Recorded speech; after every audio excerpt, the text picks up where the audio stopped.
Hello there, this is Michael Kinsler. Moving on with the last shipping method.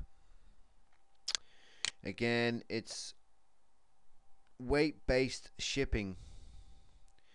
So if I edit that, I'll just show you which way I've got that set up. I've disabled everything else, just enabled the UK one. That's the one which I'm working with at the moment.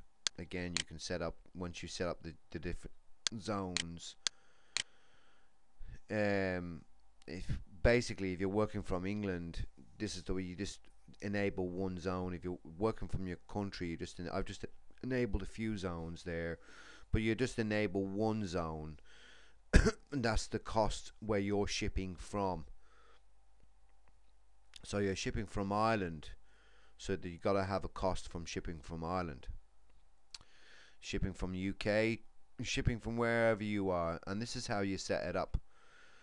So 5 equals 5 kilos is €10, comma 7, 12, 10, 20, 15 kilos, €17, 20 kilos, €20, and so forth and so forth, 25, 29.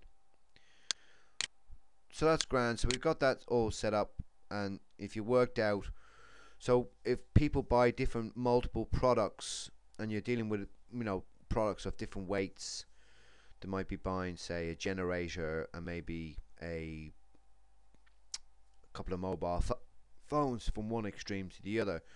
But then if you set up the weight on each product, then the shopping cart will automatically add that in as a weight and automatically work out the shipping cost.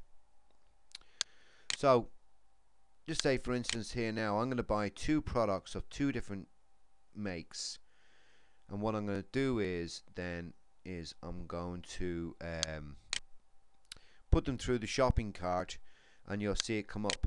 So we'll stick with the same one again, Apple, and we're going to buy that. Happy with that. We're going to go into cameras, and we're going to buy this one, and we're going to add that one as well. Now we go into basket, and we've got 2 products, 2 different weights, and it's calculated the amount here. Again, the coupon's there if you want to add that in. Checkout. Now it's telling me there UK shipping, which is the only one which I've set up, is €20, and it's 19 kilos.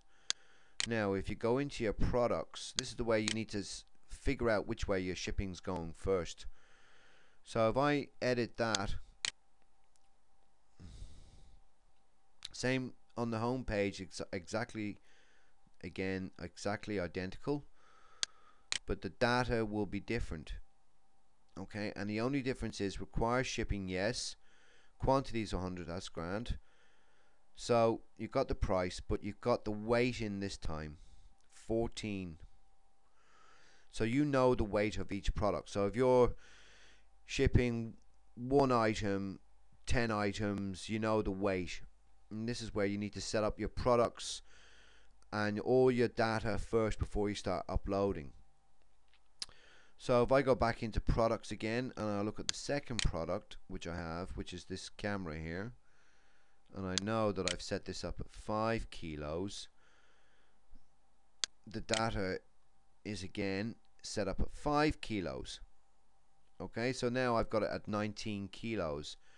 That's how I know then it's at 19 kilos. Again, if you had 1,000 MP3 players and you know the weight is 25 kilos, well then you can actually set it up that the shipping on that's going to be a price that you set.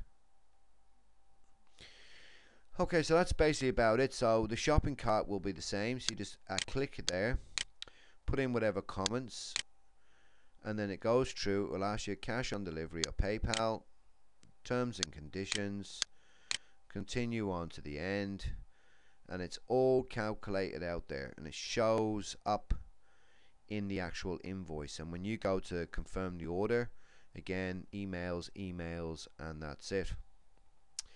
So that's basically how you set up your shopping cart for your shipping, and just make sure that your system settings are set correctly. I didn't have it correctly set up.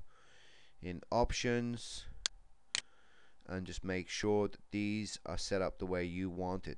Display stock, show out of stock, and stock checkout, and stock subtract.